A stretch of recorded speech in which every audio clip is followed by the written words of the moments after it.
Всем привет! Мы продолжаем серию видеороликов, посвященных обзорам масштабных моделей, выходивших в разнообразных журнальных сериях. Герой сегодняшнего видеоролика — пикап Ford F100 1982 года. Эта машина вышла под номером 15 в рамках проекта «Незабываемые автомобили Аргентины 80-х-90-х годов». И как вы можете понять из названия, эта журнальная серия посвящена автомобилям периода 80-х, начала 90-х. И это вторая модель в моей коллекции. Первый автомобиль выходил под номером 7, Chevrolet Silverado 97 года выпуска. На ту модель я уже делал видеоролик, кому интересно, можете найти его на моем канале.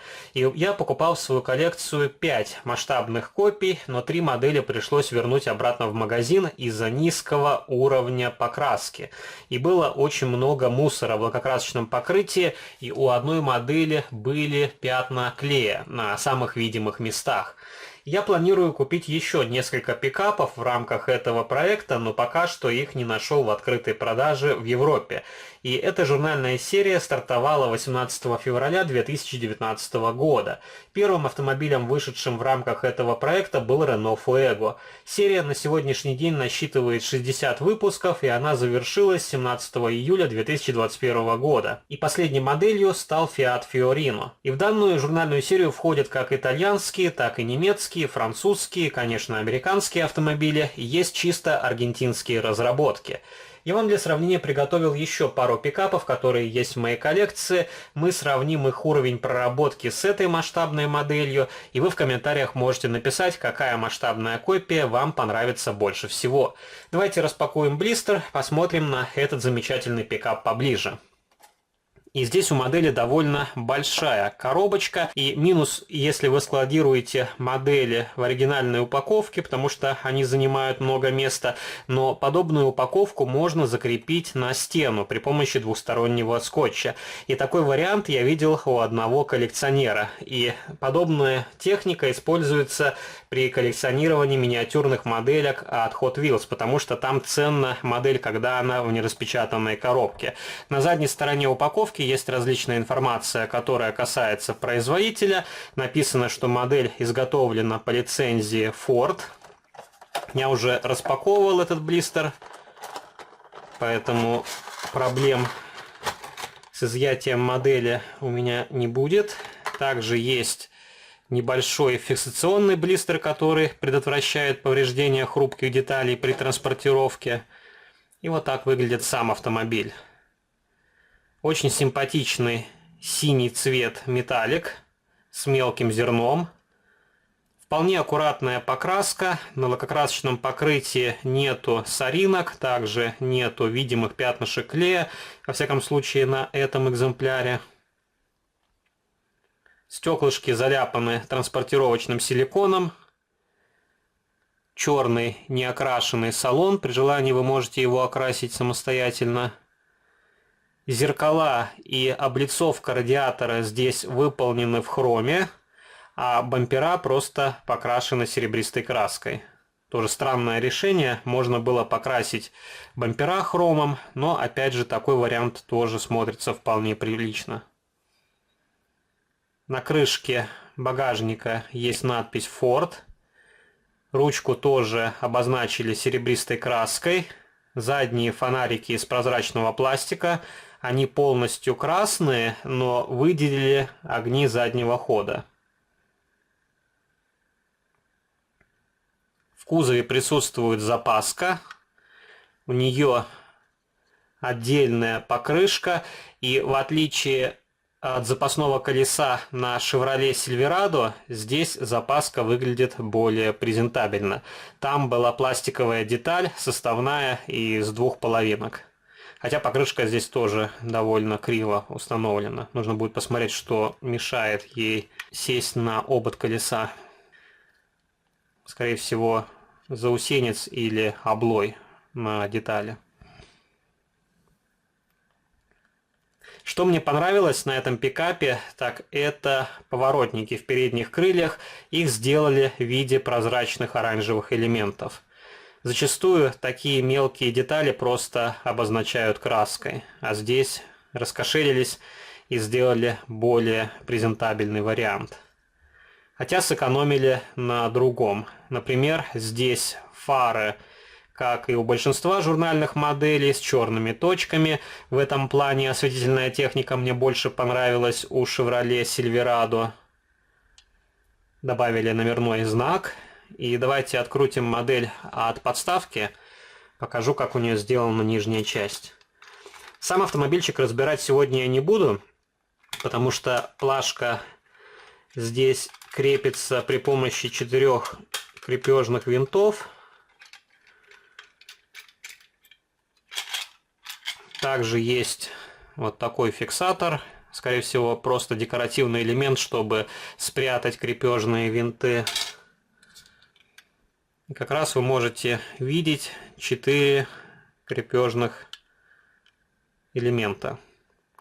Есть отверстие для закрепления модели на подставку, отдельный задний мост, передняя балка тоже здесь отдельная. Есть карданный вал, выхлопная система. Задняя часть глушителя здесь отдельный элемент, ее можно окрасить серебристой краской. Можете посмотреть, как выглядит протектор на покрышках. И это довольно легкая модель, потому что у нее из металла только кабина. Кузов и днище здесь из пластика. И, кстати, если вы присмотритесь, то увидите, что кузов отличается по тону от кабины. И это частая проблема на журнальных моделях, потому что детали окрашиваются неподготовленными, без грунтовки. И так как пластик зачастую черный, а кабина серая, то получается подложка более светлая, и из-за этого вы видите вот такой эффект.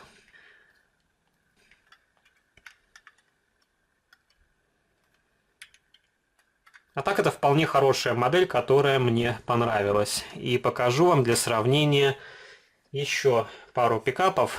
Одна модель от производителя Yatming из серии Road Signature. Тоже довольно старая масштабная модель, начала 2000-х годов. Здесь пикап Ford F-150 95 года. И, конечно, эта машина сделана намного проще, чем журнальный вариант. Но, опять же, на то время это был вполне хороший уровень проработки. И на эту машину я уже поставил харьковские колесные диски и покрышки, потому что здесь изначально были очень примитивные колесики. Тоже не окрашенный салон, хотя он из светлого пластика. Задние фонари здесь просто обозначили краской. Конечно, сейчас смотрится очень архаично и просто такое решение, но на тот период это было нормой. И здесь было прицепное устройство, я его спилил, потому что оно тоже выглядело очень игрушечно.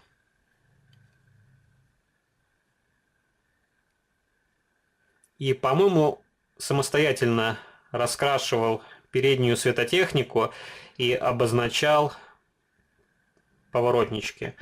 Их, по-моему, изначально не было. И давайте открутим эту модель, посмотрим, как у нее сделана нижняя часть. Здесь уже автомобильчик крепится при помощи одного шурупчика под крестовую отвертку. Тоже днище сделано очень примитивно. Есть что-то похожее на запасное колесо. Очень грубое крепление. Есть выхлопная система, что-то похожее на раму. Написано, что модель изготовлена в Китае. По размеру этот пикап чуть крупнее, чем Ford F100. Но обе модели хорошо будут смотреться на вашей полочке. И покажу вам последний пикап из серии Chevrolet Collection. Это Chevrolet 3100. И как раз здесь вы можете посмотреть, у Chevrolet идет довольно симпатичный дисплей-кейс с наклонным подиумом. И у этого автомобиля больше хромированных деталей. Хотя качество покраски здесь намного ниже, чем у Форда. Из-за того, что модель двухцветная, не очень красиво проходит разделение двух цветов. Видимо, или не очень качественная маска для покраски, или что-то еще. А так тоже этот пикап отлично будет смотреться на полочке рядом с Фордом. несмотря на то, что автомобили из разных временных эпох.